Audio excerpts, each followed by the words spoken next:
Perkenalkan, nama saya Niti Injilin Tobing dengan NIM 1930 20 20 40 32. Perkenalkan, nama saya Nur Hafifah, NIM 1930 10 20 40 03.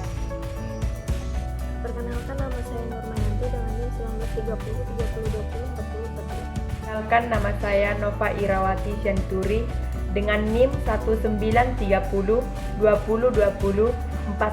Ini membuat contoh model diskusi melalui WhatsApp dengan fitur video call. Contoh metode yang kami lakukan itu adalah metode diskusi. Nah, kami melakukan metode diskusi ini secara virtual atau secara online.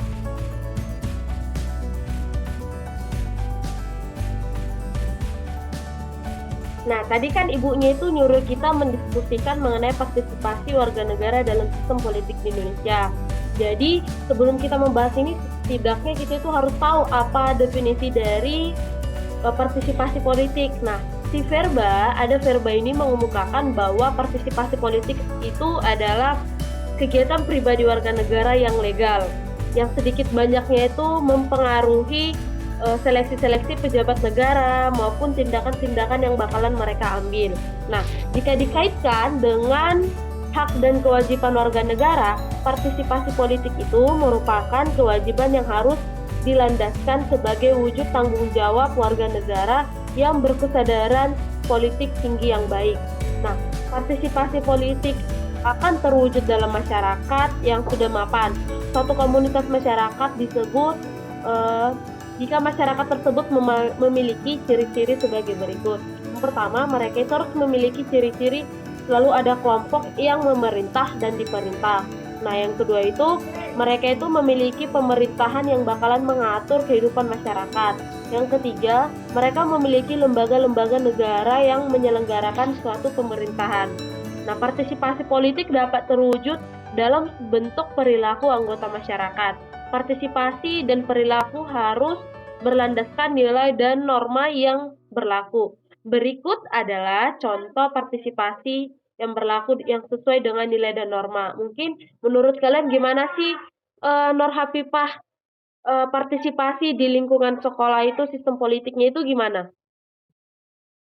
Nah, kalau dilihat bahwa partisipasi politik di lingkungan sekolah itu banyak sekali contohnya. Salah satunya itu ada pemilihan ketua OSIS, ada pemilihan ketua kelas, dan biasanya di dalam organisasi OSIS itu selalu diadakan rapat.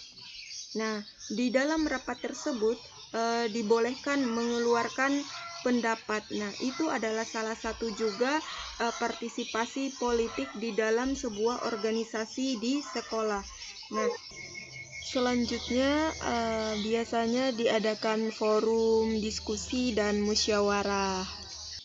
Diskusi atau musyawarah ini biasanya didapatkan ketika ada kerja kelompok antar sesama teman. Nah, jadi biasanya itu dalam pelaksanaan demokrasi tidak langsung biasanya ada diterapkan di sekolah.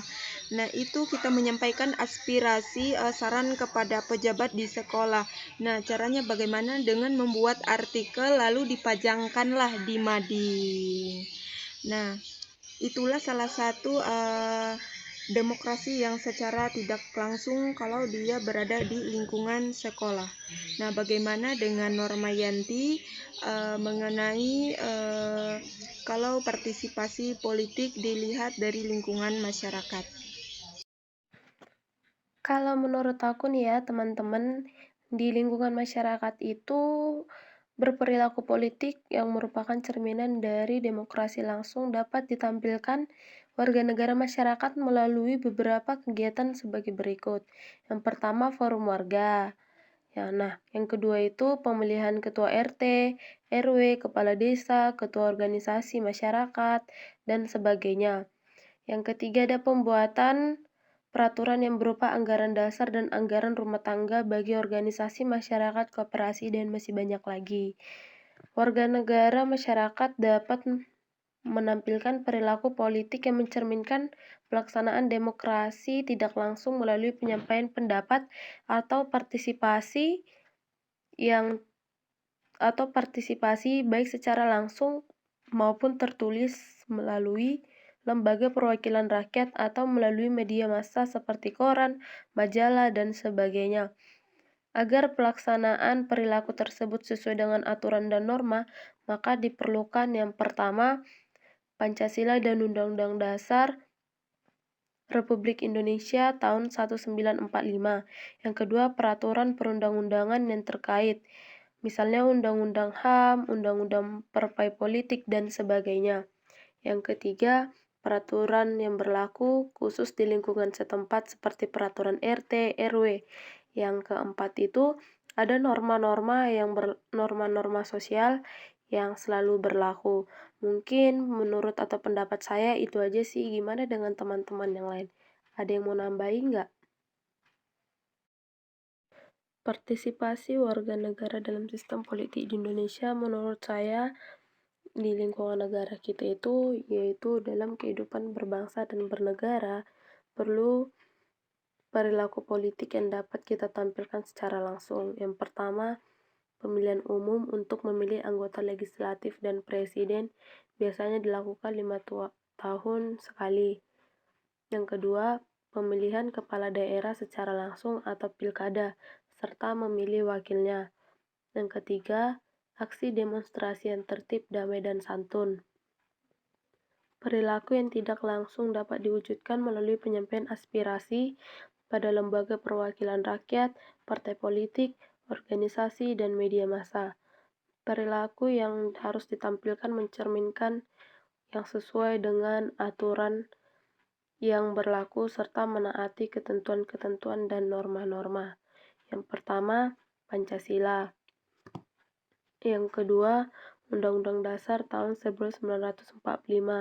Yang ketiga, undang-undang seperti Undang-Undang Nomor 8 tahun 2015 tentang perubahan atas Undang-Undang Nomor 1 tahun 2015 tentang penetapan peraturan pemerintah pengganti Undang-Undang Nomor 1 tahun 2014 tentang pemilihan gubernur.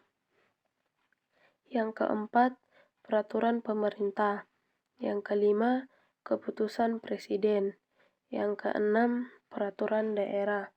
Berbagai bentuk partisipasi dan perilaku yang saya sebutkan mungkin yang di atas itu merupakan peran serta aktif dalam pelaksanaan sistem politik di Indonesia.